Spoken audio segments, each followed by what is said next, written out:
Real stories, real people.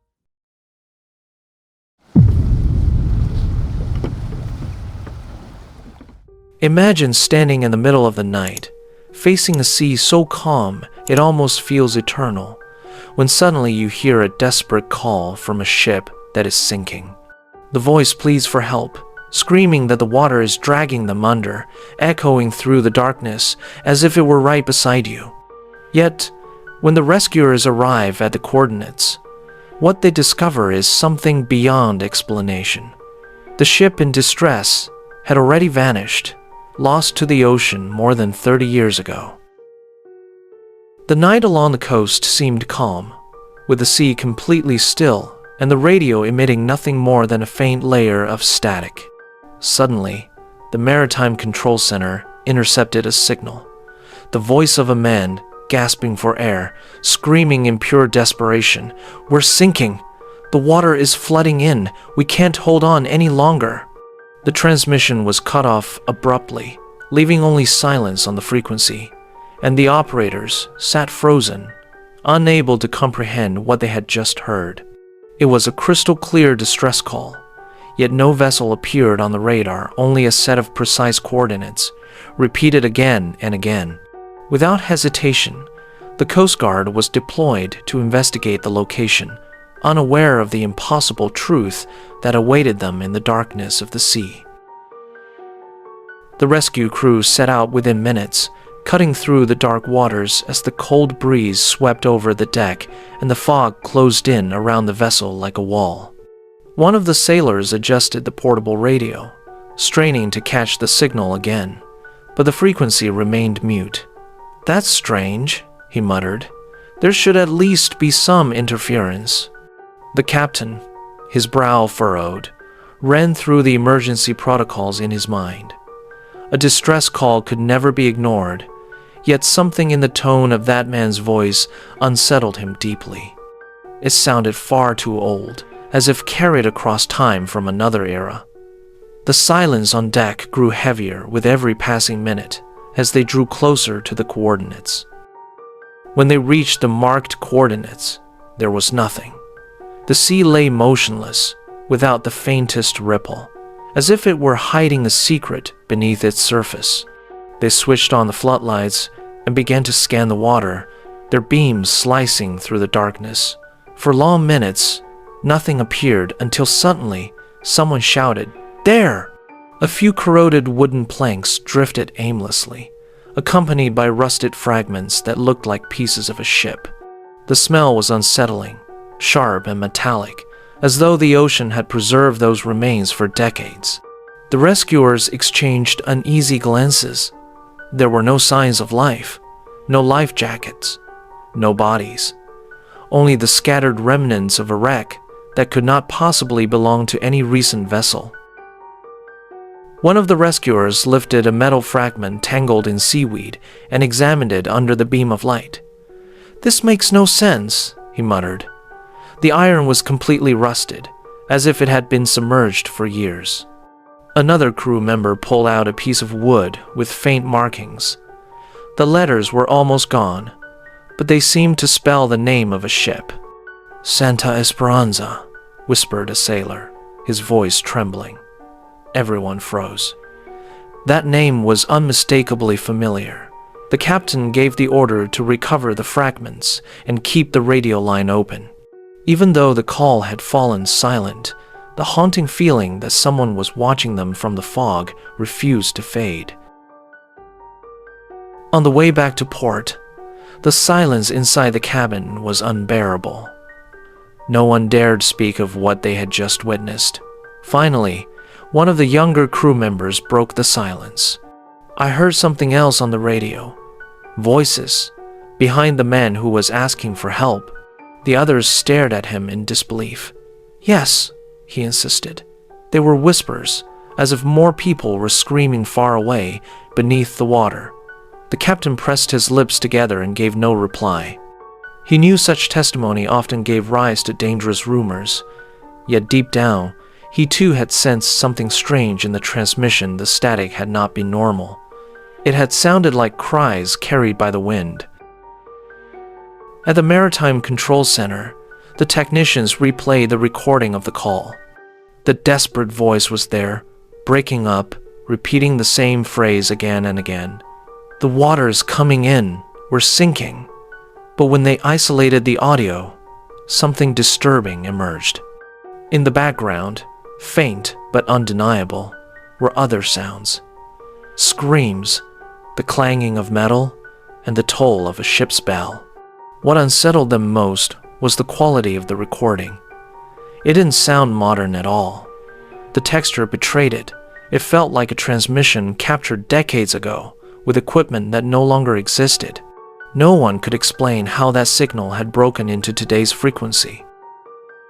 Intrigued, they began to investigate the name found on the wreckage, Santa Esperanza. The Maritime Archives confirmed it had been a fishing vessel that sank in 1989, only a few miles off the coast. No bodies were ever recovered, and the last transmission on record matched, word for word, the very message they had just heard. The officers exchanged uneasy glances. It was impossible. How could a distress call repeat itself more than 30 years later? Some suggested interference. Others whispered about a cruel hoax. But not one of them dared to play the recording again without feeling a shiver crawl down their spine.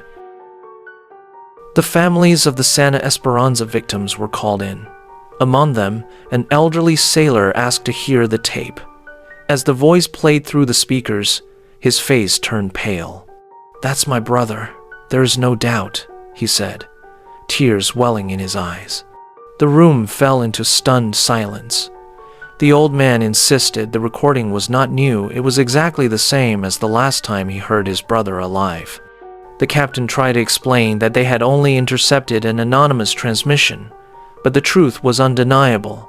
The voice belonged to someone who had been dead for decades, swallowed by the depths of the sea. In time, the case was filed away as nothing more than an inexplicable radio phenomenon.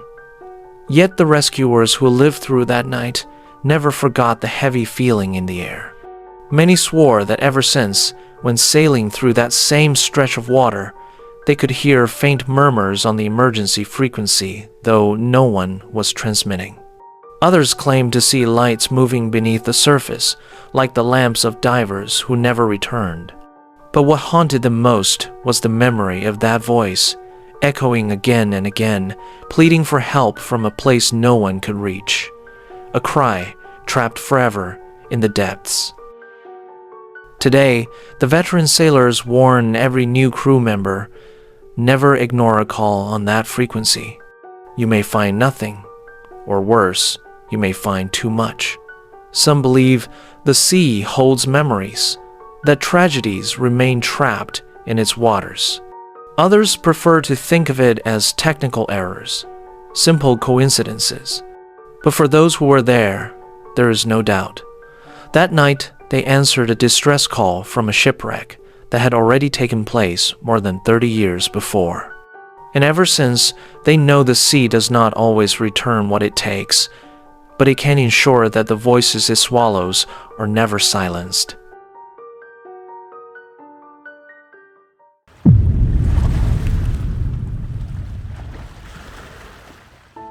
The dawn crept slowly as a small crew of fishermen prepared to head back to port. The sea was unusually calm, almost motionless, as if it were waiting for something in silence. While they spoke about the night's work, a heavy fog began to spread from the horizon, wrapping around the boat little by little. The mist grew so dense they could barely make out the bow. The sound of the engine felt distant, muffled beneath that damp veil. One of the sailors, uneasy, stepped forward to keep watch. And then, through the gray curtain, he thought he saw a still figure standing as if waiting for them.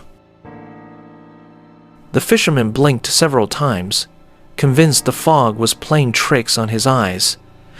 Yet the longer he stared, the sharper the figure became.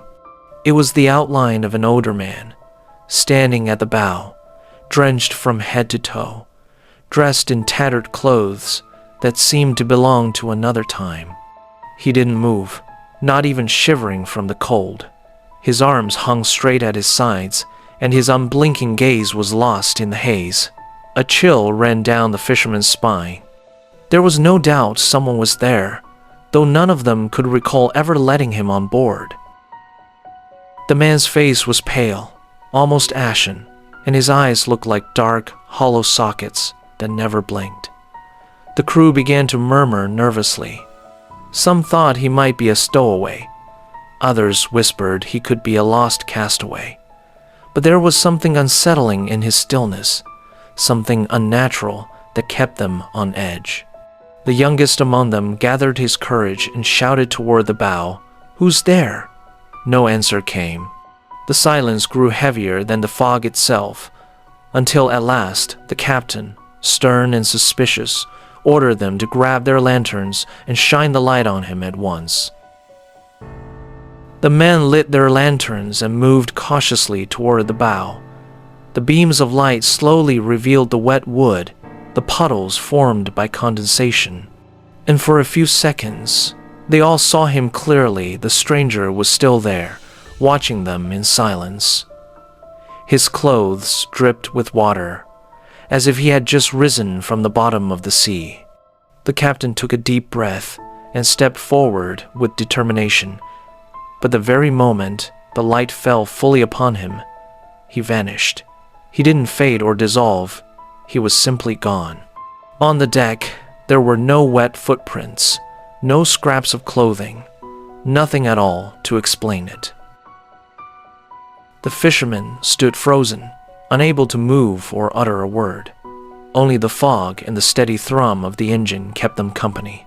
No one wanted to say it aloud, but each of them had seen the same thing. The tension was unbearable.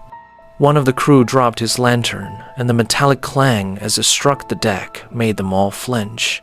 "It can't be," whispered one, his eyes wide with terror. The captain, trying to regain control, ordered them back to their posts. But his voice trembled, betraying the truth that even he could not hide the fear the apparition had left inside him. The rest of the journey back to port felt endless. The fog still clung to the boat, heavy and suffocating. And though the men tried to focus on their nets and gear, the image of the soaked, silent figure remained carved into their minds. One fisherman swore he could still hear footsteps on the bow, as if someone unseen were walking just ahead of them. Another insisted he smelled salt and dampness far stronger than usual, as if the depths of the sea itself had been brought aboard. No one slept, no one spoke. They only exchanged wary glances, certain this night was not like any other. When they finally reached the harbor, the fog began to lift, yet the weight of silence lingered. As soon as they tied up, the men stepped off the boat and made their way to the pier, where an old harbor master was waiting. Weathered by years at sea, the old man studied them closely. He noticed their pale faces, their averted eyes. "What have you seen?" he asked in a deep voice. The fishermen hesitated for a moment, until one of them gathered the courage to speak. He told the story: the drenched man, the bow, the sudden disappearance. The old harbor master listened in silence, showing no surprise, as if their words were not new to him.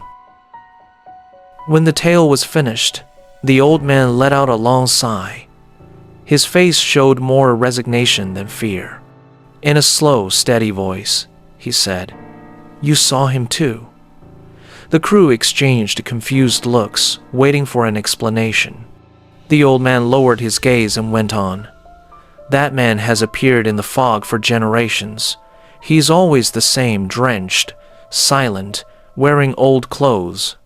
He doesn't speak, he doesn't ask for help. He only shows himself, and then he vanishes." The fishermen shuddered. What they had witnessed was no trick of the mind, no illusion conjured by mist. It was something others had seen long before them. The old man continued, each word more unsettling than the last. They call him the Drowned One. He appears as a warning, a sign of what is to come. When he shows himself in the fog, it never takes long before someone is lost at sea. It doesn't matter how skilled the crew is or how large the vessel may be. The ocean always collects its debt. The fishermen stared at one another, their faces drained of color. They didn't know whether to believe in curses, but the memory of that soaked figure haunted them, and the certainty was undeniable. He did not belong to this world. From that night on, the fishermen never sailed with the same peace of mind. Each time the fog rolled over the harbor, they remembered the unmoving figure of the drenched man. Some swore they saw him again on later voyages, always silent, always watching. Word spread quickly among the sailors of the coast. The apparition was real, and his presence foretold misfortune at sea. Many tried to avoid him, while others regarded him as a grim omen. But all of them knew one truth the ocean never forgets, and sooner or later it claims a life. The man in the fog was no ordinary ghost. He was a warning.